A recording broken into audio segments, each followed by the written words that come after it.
አምላክ እናቴ ያላትን እኔ እናቴ ላልላት ነው እንዴ? ፈጣሪ እናቴ ካላት እኔማ ሎሌሽ ነኝ ብላት። ኧረ እናትም የሆነችን በቸርነቷ ነው።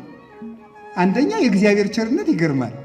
የእሱን እናት እኛም እናታችን ሲል ለነገሩ ፈጣሪ ቅናት የለበት አይደል? እንጂማ እኮ የአምላክን እናት እናቴ ማለት ራሱ እኮ ትዕቢት እኮ ነው። ትዕቢት ነው፣ አዛኝ ነው። ሁለተኛ ደግሞ የእሷም ደግነት እኔ አንተን ልጅ ባልኩበት ዘማውያንን ሁሉ ልጅ አልልም አለማለቷ፣ የረከሱት ሁሉ እናቴ ማርያም አይሉኝም እንዳይሉ ይከልክላቸው አለማለቷ አይደንቃችሁ? የምድር ንግሥት ብትሆን እኮ ዞር በል እኔ አንተ እናት አይደለሁም ትለን ነበር።